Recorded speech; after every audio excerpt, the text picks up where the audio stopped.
Good morning. Let's get right into your intelligence briefing for Tuesday, March 10th, 2026. All right, here's our operational roadmap for today. We'll kick things off with the escalating war in West Asia and what it means for India.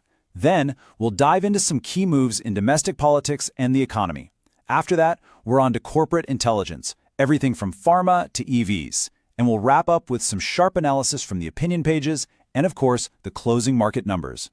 Let's begin. So our lead story is the widening war in West Asia. And this isn't just a distant conflict, it has rapidly become a serious three-front stress test for New Delhi.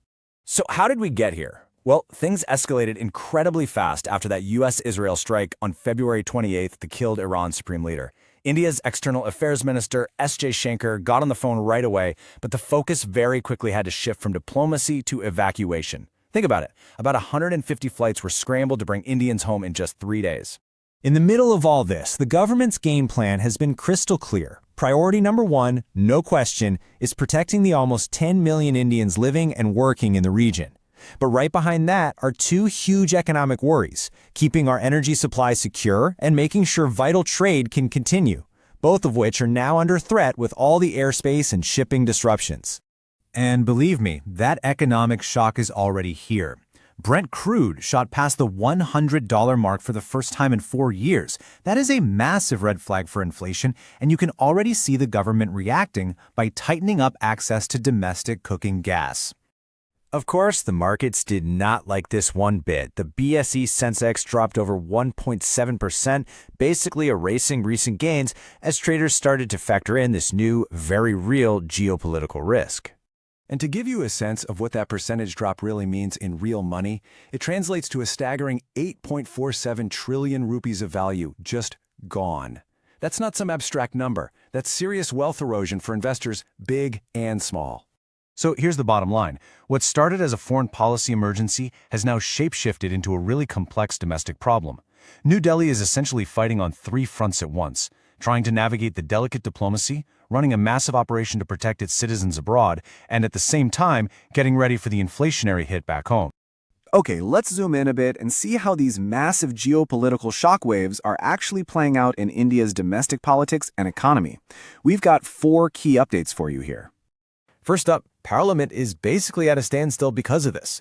The opposition is, demanding a full-blown debate on the war's impact, but the government is pushing back, saying the minister's statement was enough. The result? The whole legislative agenda has been sidelined by this political gridlock. Next, let's head over to Rajasthan, where there's been a really interesting policy change. The state has gotten rid of a 31-year-old rule that stopped people with more than 2 kids from running in local elections.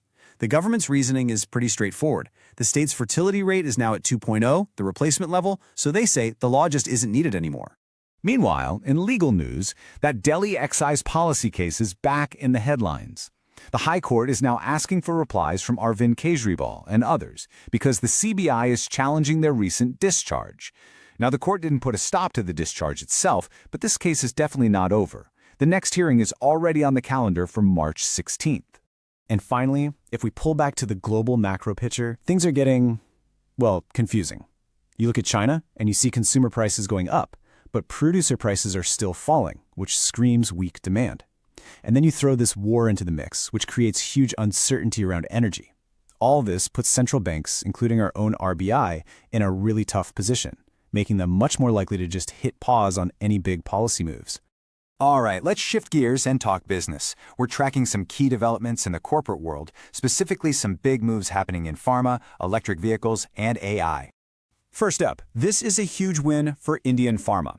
The Delhi High Court has given Dr. Reddy's the green light to make and export the blockbuster weight loss drug semaglutide. And this is a really big deal because it lets Indian generic companies get a head start on exports just before the patent for the drug expires in India. We're talking about a massive potential market opening up. Now, over in the EV space, the race for the top spot is heating up, and we have a new leader. Ather Energy has officially pulled ahead of its big rival, Ola Electric, in revenue over the last 2 quarters. In Q3, they brought in almost ₹1 billion. And Ather isn't just sitting on this lead, they're doubling down, and they're doing it aggressively. Their goal is to add more than 1 new store every single day. The whole strategy is about building out their physical network, not just for sales, but, and this is crucial, for customer service too. And lastly, this is really important, we're seeing a major shift in how big global companies are using AI. We're talking about giants like Novartis and Hyundai. They're moving past just experimenting with AI and are now building their own internal AI centers to automate core functions. This automation wave is heading straight for India's massive global capability center workforce, and that poses a real long-term challenge. Okay, now let's get into some of the expert analysis from the opinion pages, looking at both the strategic and economic picture. First, former diplomat T.S. Tirumurti has a pretty stark warning. He's arguing that this isn't just another regional conflict. He sees it as a complete rewrite of the entire security setup in West Asia. And his conclusion is, frankly, pretty sobering. This new order could end up strengthening India's rivals and limiting our strategic options. Next, we've got a really fascinating economic theory from Rajesh Shukla about how Indians actually spend their money. He calls it gated consumption. The core idea is that as households earn more, they don't just spend a little more on everything. Instead, once they cross certain income thresholds, like 7 to 8 lakh rupees a year, they unlock entirely new categories of spending. So his whole point is this: businesses and policymakers should stop just looking at average income growth. The real story, he argues, is about focusing on how many households are about to pass through the next gate into a whole new level of consumption. And that brings us to our final section, a quick snapshot of the closing market numbers. So let's run through those final verified numbers. Both the BSE Sensex and the Nifty 50 closed down more than 1.7%. Brent crude was sitting just under that $100 mark at 99.73. The rupee hit a record intraday low against the dollar, closing at 92.21, and maybe most telling of all, the India VIX, which you know is often called the fear gauge, spiked a massive 17.5%. That concludes today's briefing.